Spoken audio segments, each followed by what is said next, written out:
The success of integrating imagery into the transportation planning process is often dependent on the quality of the imagery that is acquired to satisfy the project's analytical requirements. This training video presents information to support the imagery acquisition process. We start with an overview of important imagery characteristics and then move to a summary of selected imagery data vendors.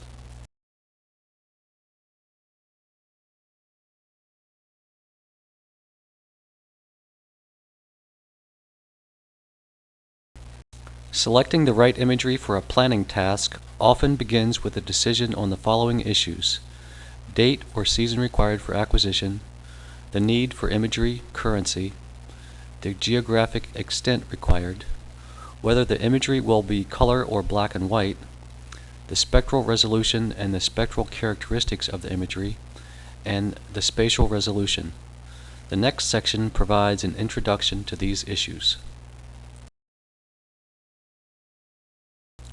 Imagery is created by recording from a remote sensor energy that is either reflected or emitted from a surface. All sensors that are used in today's imaging environment can be classified as either active or passive. Passive sensors record either reflected or emitted electromagnetic energy coming from the surface of an object being viewed. Most imagery sensors capture and record the reflected or emitted energy that results from the sun warming the Earth's surface. Since the sun moves in its apparent position relative to the Earth on a seasonal basis, the nature and quality of the energy that is recorded is affected by the season in which the imagery is recorded.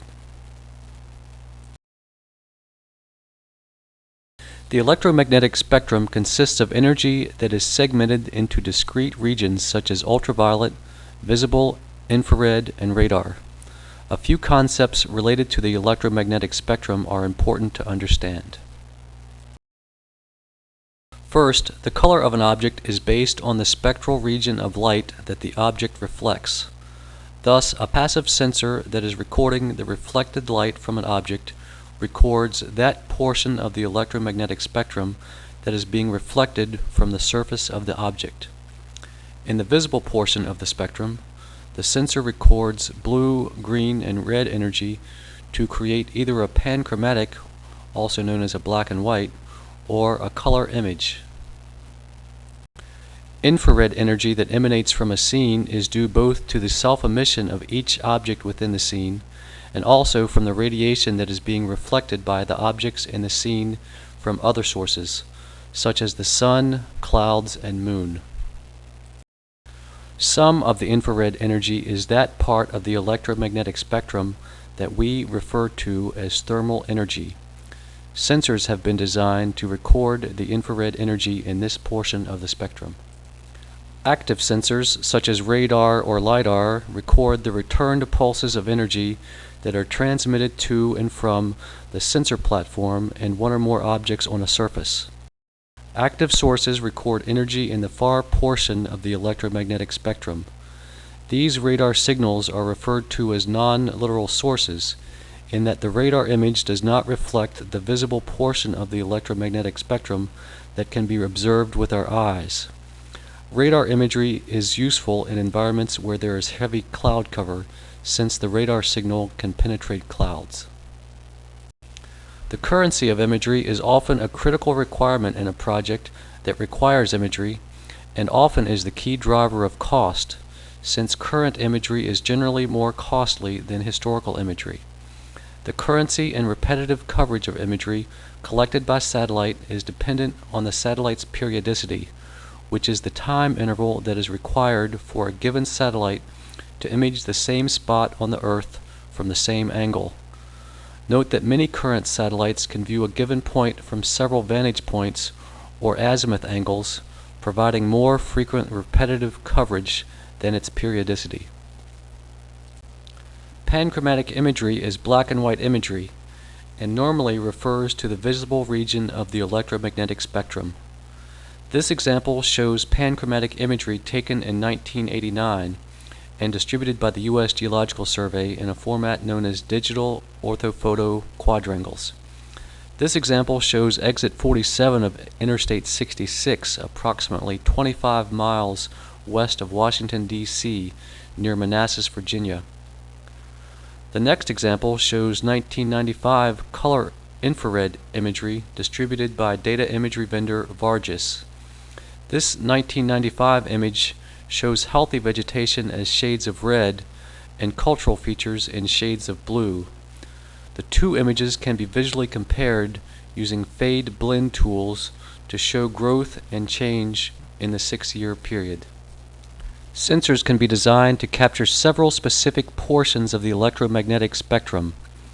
These multispectral sensors produce several layers or bands of imagery that correspond to a specific wavelength region. Each band can be represented individually as a panchromatic image. This example shows 6 bands of imagery from the Landsat 7 Enhanced Thematic Mapper sensor displayed individually.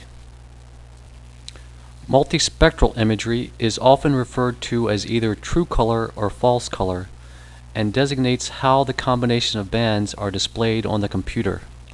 True color imagery is created using Landsat 7 imagery by displaying bands 3, 2, and 1 as red, green, and blue respectively. This combination results in an image that reflects the true colors of the scene as observed in nature. False color imagery denotes the fact that one or more infrared bands have been used in the display. This example shows bands 4, 7, and 3, the visible near-infrared bands of Landsat 7, displayed as red, green, and blue. This combination results in an image in which healthy vegetation is depicted as shades of red and cultural features are depicted as shades of blue. Current technology allows us to capture several hundred bands of imagery, each encompassing a narrow slice of the electromagnetic spectrum. This hyperspectral imagery was originally captured during the early to mid-1980s by NASA's Avaris sensor. NASA now has the experimental Hyperion sensor and the Aster sensor of the Terra satellite that collect hyperspectral data. This example shows the decorrelation stretch product from the Aster sensor. This Aster product minimizes the intra-band correlation of 3 bands in the visible near-infrared. Next, we turn our attention to the concept of spatial resolution. The spatial resolution of an image is defined as the dimension of the smallest identifiable object in an image.